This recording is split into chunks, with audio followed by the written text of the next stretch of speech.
Today I got something really special. Been waiting a long time to try these.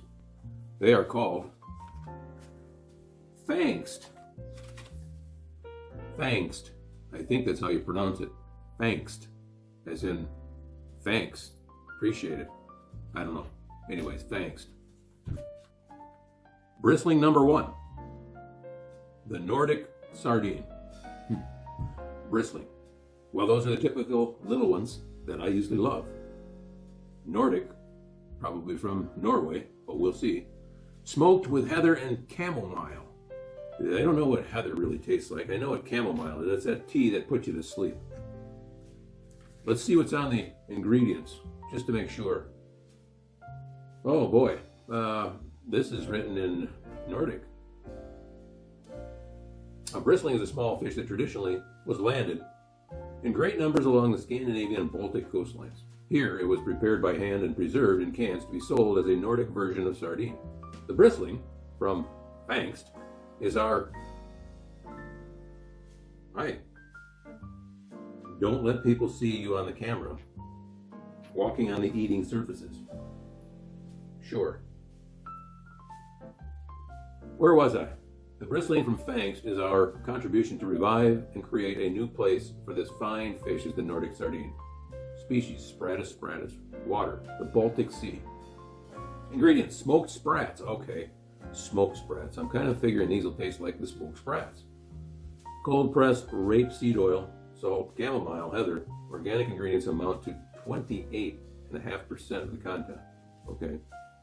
Nutritional value and all that kind of stuff, stored room temperature. After opening 1 to 2 days in the refrigerator. Canned in Latvia for Fangst, Denmark. All right. So this is a Danish company,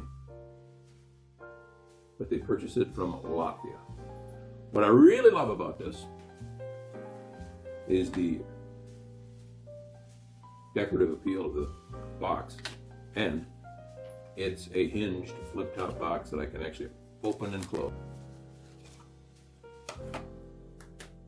The golden colored tin, which always makes it more appealing, like it's more valuable than the silver aluminum kind. Sounds like there's a bit of air in there. I've not seen this particular style of can before. I can tell by the forms impressed into the surface there that this is a little bit different than I'm used to seeing. Now, I'm rattling on about this because I just like to rattle on anyway, but also because I paid $10 for this thing. $10.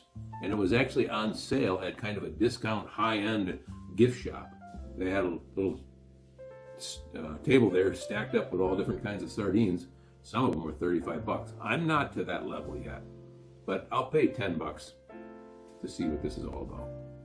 Anyhow, $10. Let's see if it pays off. Look at that. The new one-hand method. Well, I guess not. We're still gonna have to have 2 hands. Hey, now this one opens up pretty fine. Okay. The lid material, which you probably can't tell, is a few thousandths of an inch thinner than the typical packages that I've opened before.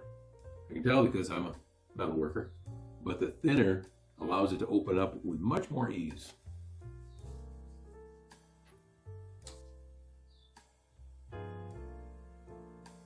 I'm going to do this one in the air.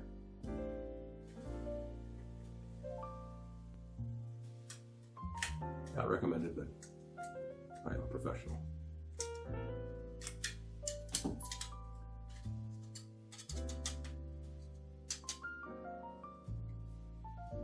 Now,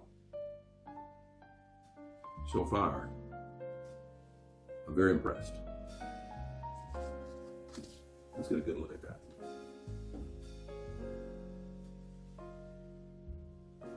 Those are nicely placed in there. They got the herbage on the top. They look like they care about how they package these things and present them. So I'm already quite impressed. Maybe not to the $10 level, but definitely nicer than what I've seen with the dollar cans. Now this is something interesting. I probably should have showed you this when I opened these up. This is the new style of saltine crackers. They're about 1/3 less thick. Literally, the box is still the size of a shoebox, about that long. You open it up, and this much air in there. Now I'm not opposed to downsizing because we tend to overeat anyways. I actually like these thinner ones, but make the box look according. You know, they give you the impression that you got this much stuff, and then it's that loose in there. Anyways, these are about 2 or more, 3 inches shorter than they used to be. So I got some smaller packages of them here. Let's pull out a few of my typical saltine cracker substrate. You probably can't see thinness on there either, but it is. See how they left out of the can.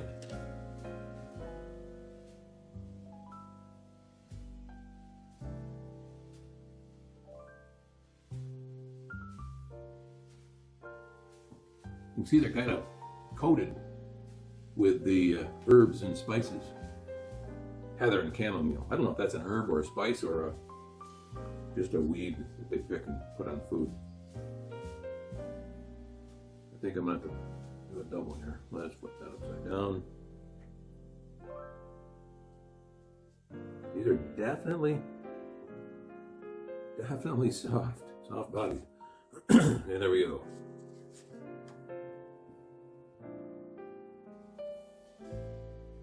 Smells really good because I can definitely detect the smell of chamomile. I know what it smells like. I actually know what it smells like in the field. And smoked fish.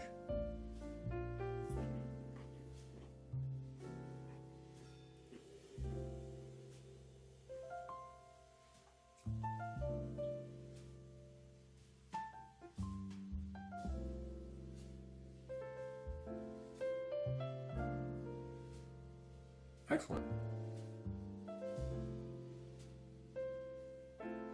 That's a good combination of flavors. I've not tasted that before on sardines or canned fish of any kind. I can barely taste the smoke, the chamomile and heather, which I'll probably put a little thing up there about what heather is. Definitely adds a different note of flavor. Let me pile up a few extras at a time.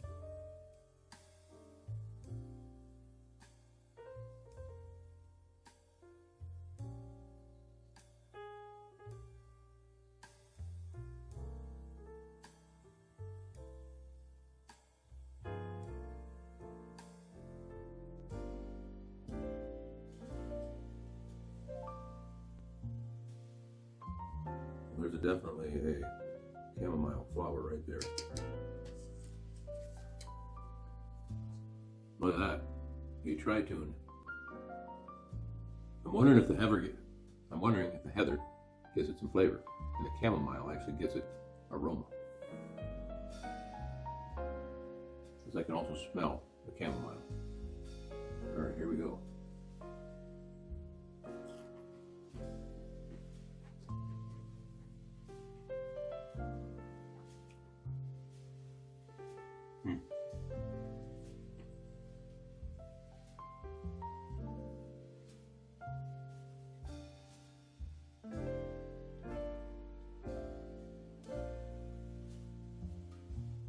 Good. Texture of these is pretty soft but not mushy. I don't know if I've really experienced that either. Typically, sardines are either firm-bodied or they're kind of mushy. These are somewhat in between. Again, I think they really care about their process making these things. They've done it well.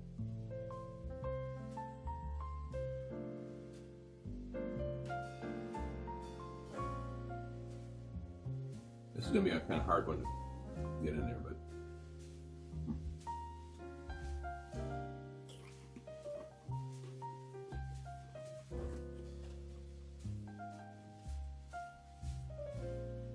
I don't know that I've had rapeseed oil either.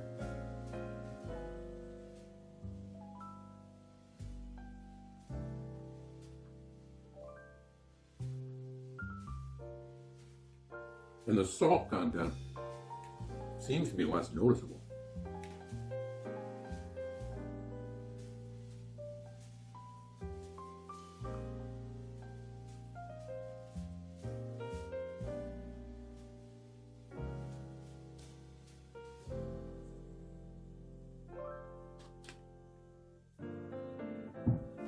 We're getting down to the bottom here.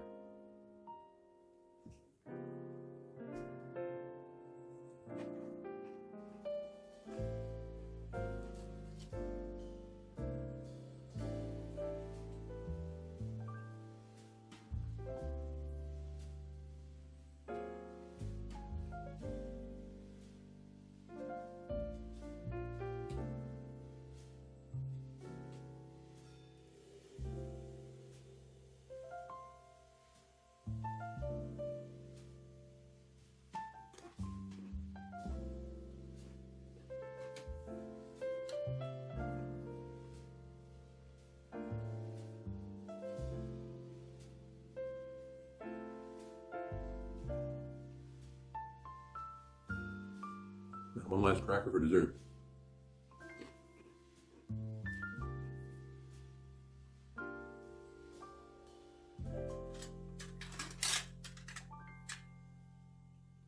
So looking at the ingredients on the back again, Latvian sprats is what these are. I'm familiar with Latvian smoked sprats from the Baltic. Small, heavy smoke flavor. They are, small but firm, not mushy. These a little bit less firm, but not quite mushy. I'm not sure if that comes on every can or it's just the day they happen to cook them changes that. But these, the claim to fame for Fangst here on this particular box, I think, is they've taken these really good tasting sprats to begin with, and they've raised them up a couple notches by adding this heather and chamomile and the rapeseed oil. The rapeseed oil doesn't have a strong taste, but again, it's not tasteless either. It actually adds some kind of a flavor to it. So the combination of the three makes this really unique. I would say this is a winner for sure. Even it's right up there, maybe even surpasses, hate to say it, but King Oscar. But King Oscar is the king of the poor man's or the common man's sardines. And they'll always hold that high level of esteem among any sardines, really. But these are,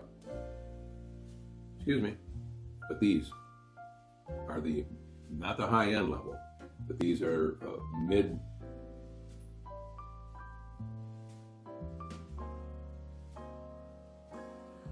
These are mid level, and I think for $10, they're a bit pricey.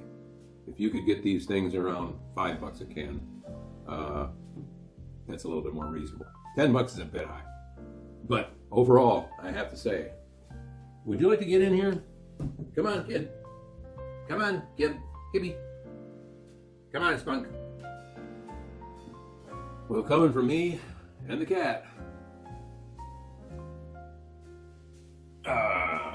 Sorry about that. Definite thumbs up.